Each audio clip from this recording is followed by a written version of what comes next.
Okay, I want you to imagine that it's a quiet day in 2003 and a teenager named Colin Pope checks his mail as he always does. He's got bills, junk, but then something else.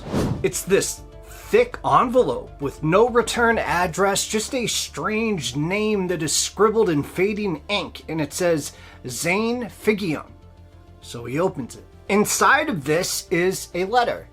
And the letter says something no one has ever said to him before. Quote, "You are the savior of the universe." Now see, as you're thinking, Colin's thinking, this has to be some kind of a joke. But then he looks at what else is in the envelope. And it's a scrapbook. And this isn't just some cut and paste magazine thing. This is personal, deeply personal. There are photos of Colin that he never posted online, anywhere. A blurry picture taken through what looks like a crack in his hallway of his bedroom door. A handwritten note referencing a joke he shared with a friend once, years ago. And he never mentioned it to anybody else ever again. But here's what really gets to Colin. The book contains excerpts from his personal correspondence, private messages he thought only he and his friends could see. Conversations from his private social media site that was supposed to be completely hidden from the outside world. And Colin is just sitting there and, he's flipping through this book and he's thinking, how is this possible? Because these aren't things that you could just go and find on the internet, especially in 2003. These are things that only someone who had been monitoring his private communications for a very long time could possibly know. And Colin is a lonely kid. He spends most of his time online, gaming, wishing something exciting would happen in his life. But this feels different, dangerous maybe. So Colin shoves the envelope in the back of a drawer and tries to forget about it. But you know what? That gnawing feeling in the back of his mind, it never really went away. For that whole day until he couldn't stand it. And then that night, he swears that he hears footsteps outside of his bedroom door. But when he checks, nobody's there. 12 months later, when another envelope shows up in his mailbox, Colin's not entirely surprised. Because you see, now it's August 2004. This time there's no scrapbook, just a letter and a plane ticket to Minneapolis. It's time. You're needed. The fate of the universe depends on it. Same signature, Zane Figium. Now here's the thing, okay? Colin is a rational guy. He knows this sounds completely insane, but he keeps thinking about that first book, about those photos, about information that nobody should have been able to get. And then he starts to think, well, what if this is real? And here's what's going through Colin's mind. He's 19 years old. He spends most of his days playing video games, wishing his life was more like the adventures that he plays on screen. He's lonely. He's looking for meaning, for purpose. And now, all of a sudden now, someone's telling him that he might actually be chosen for something incredible? So Colin does something that honestly probably most of us would not do. He packs a bag, drives to the airport, and then gets on that plane. And then when he lands in Minneapolis, there's no one waiting for him. No instructions, nothing. Until hours later when his phone rings. And all of a sudden this guy named Shags says he's coming to pick him up. Says he's also been getting letters from Zane. Says he is part of it too. So they meet up. And Shags, he seems like this normal guy, normal enough. A little weird, but harmless. They spend hours talking about these mysterious letters, trying to piece together what is happening. And that's when Colin starts to relax a little bit. Because if this is happening to other people too, then maybe he's not losing his mind. But then, right in the middle of dinner, Shags looks at him with this completely serious expression and says, "I need to tell you something. I'm not who you think I am." Colin's like, okay, what do you mean? And Shags smiles this really unsettling smile and says, "My real name is Maggie Hark, I'm a cyborg assassin from the future, and I was sent here to kill you. And before Colin can even process what he just heard, Shags jumps up from the table and bolts out of the restaurant, just gone. So Colin's shaking and he's sitting there alone, and now he's really freaking out because either this is the most elaborate prank in history or something very dangerous is happening to him. So he catches the first flight back to Chicago the next day. But here is what's bothering Colin as he's flying home. The complexity of what just happened. The expense, the coordination. Who spends thousands of dollars on plane tickets and restaurants and actors just for a prank on some random college kid? And that question is going to eat at him for months. But then, in March 2005, Colin gets another message. This time it's through AOL Instant Messenger. Let me know in the comments if you're old enough to remember what that is. But it's from an anonymous account with no profile picture. And this person says, there's an art exhibit about you. Colin thinks, this has to be a joke. But he Googles it anyway. And what he sees makes him go into shock because he finds it. A real art gallery in a real city with a real website advertising an exhibition called There's Someone at the Door. He says he's from the future. The theme? Savior of the universe. And every single piece of art in that exhibit is about him, Colin Pope. Photos that he's never even seen before, drawings of his face, notes and objects that used to be in his house. And 2 names are listed as the artist, Dylan Reif and Joe Korsmo. So Colin, very confused at this point, decides to drive to the gallery.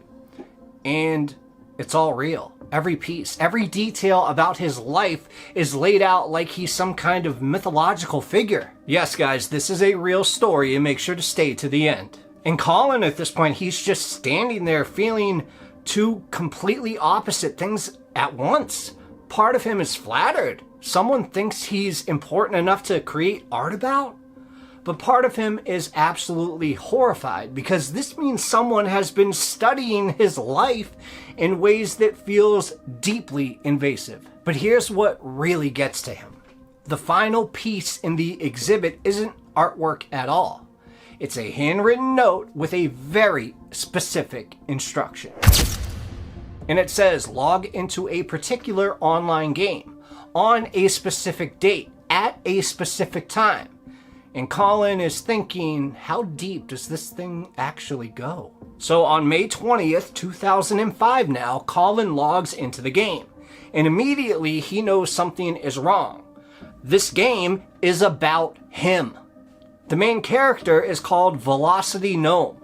The entire storyline, all of the lore, every quest, it's all about Colin Pope, the savior of the universe. References to his childhood, conversations he's had, dreams he's never told anyone about. And Colin is obviously thinking this is impossible. Who builds an entire video game around one person's life? And that's when the game ends with a message on the screen. And it says, your journey continues. Ohio, December. And then 3 days later, a plane ticket again shows up in his mailbox. And as you could imagine by this point, Colin's not even surprised anymore. He's starting to think maybe this really is his destiny. Because what's the alternative? That someone would go to these lengths for a joke? That seems more unbelievable than the idea that he might actually be chosen for something. So when he gets to Ohio in December, he's met by a whole cast of characters. Each one gives him clues, riddles, coordinates. They lead him all around Cleveland like he's on some kind of mystical quest. And at one point, they hand him something that makes his blood run cold. A comic book, fully illustrated, professionally printed, called The Adventures of Velocity Gnome. Colin opens it up and he sees it's his entire life as a story, but not as it happened, as if he were a mythic hero from the future. His childhood is reimagined as the origin story of humanity's savior. His awkward teenage years are portrayed as his training period. His future is laid out in vivid detail. Cosmic battles, saving civilizations, becoming a legend. And Colin is just looking at this thinking, someone spent months creating this one book. Someone hired artists, someone invested serious money into making this look professional and real. At this point, he's starting to believe that everything actually might be true. So these characters, they led him through downtown Cleveland until they reached this old theater called the Antioch. And they tell him to go inside, walk down this long hallway, and go through a specific door. So Colin agrees, and his heart is just pounding as he walks down this long hallway because he knows something big is about to happen, something that will change everything. So he reaches the door, he takes a deep breath, and he turns the handle. And he steps out into blinding stage lights from all over. And there are hundreds of people in the audience, hundreds, all looking at him, all silent. For a moment, nobody moves, nobody breathes. And then they explode into cheers. They're just cheering for him. The music starts, and before Colin can even get a word out, a full rock opera begins. A professional musical production all about him. I mean, there are actors playing his parents, dancers reenacting scenes from his childhood, musicians singing songs about his destiny to save humanity from a coming robot apocalypse. It's called Robocalypse, and it's all about Colin Pope, aka the Velocity Gnome, humanity's chosen savior. So at this point, Colin goes and he sits in the first row, and he's just absolutely stunned because hundreds of strangers are celebrating him like he's the most important person on Earth. And for the first time since all of this started, Colin Pope genuinely believes that maybe, just maybe, he really is the savior of the universe. And when the curtain falls, the entire audience is on their feet applauding for him. And that's when two guys walk out from backstage. They're both in their early 20s, one's tall and thin, the other's shorter with dark hair, and they're smiling. But there's something different about their expressions now, something that makes Colin's stomach drop. "Colin," the tall one says, "we need to talk." They introduce themselves, Dylan Reif and Joe Korsmo. And Dylan looks at Colin and says the only words that could at that point destroy everything. "We've been watching you since 2002. Colin's like, what do you mean you've been watching me? "Well, we found your private website, you know, the one you made for you and your friends. We started reading your messages, learning about your life, and we got this idea." And that's when Joe jumps in, "What if we made someone feel like the most important person in the universe?" And right there, Colin's entire reality shattered. There is no Zane Vigium, there is no prophecy, there is no coming robot war, and he is not the chosen one. All of this was just two college kids with too much time and a wild imagination. For 3 years, Dylan and Joe had been creating this elaborate mythology around the life of a complete stranger. They've been reading his private conversations, studying his personality, building a fictional universe where he was the hero. That scrapbook with all the impossible details, well, they had gotten it all from monitoring his AOL messages and social media. The expensive trips and elaborate productions. Dylan was a theater major at Antioch College, and this was his senior project. The hundreds of people in the audience, they were his classmates and friends, and they were in on the whole thing. So Colin Pope was not the savior of the universe. He was just the unwitting star of the most elaborate prank in history. Now, I know what you're thinking. This sounds cruel, manipulative.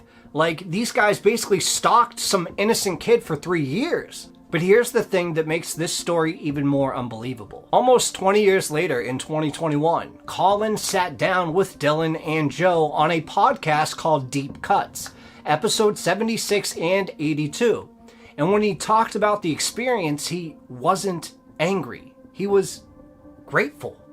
Because for 3 years of his life, Colin Pope got to feel like the most important person in the world. He got to be the hero of his own epic adventure. He got to experience something that most of us never will. The absolute certainty that he was chosen for something incredible. And Dylan and Joe, they never made any money off this. They never got famous. They never exploited Colin or used him for content. They just wanted to give someone the gift of feeling extraordinary. But here's what keeps me up at night about this story. If two college kids in 2002 would create a reality this convincing, this immersive, this psychologically powerful using nothing but AOL messages and theater props, what in the world can people do today?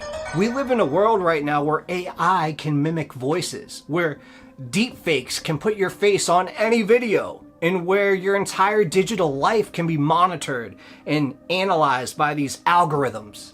The technology to create someone's reality, to make them believe absolutely anything, is not only possible now, it's easy. And it's being used every day by people with a lot more resources than Dylan and Joe, and with a lot less noble intentions. So the next time something too good to be true shows up in your life, whether it's in your mailbox, your phone, or your feed, ask yourself, who really knows this much about me? And what do they want in return?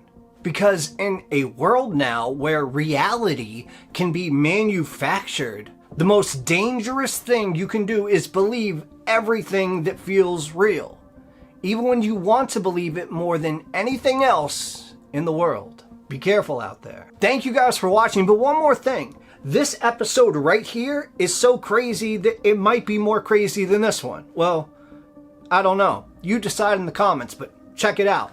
I'll see you next time. That's all I got for you. Cheers.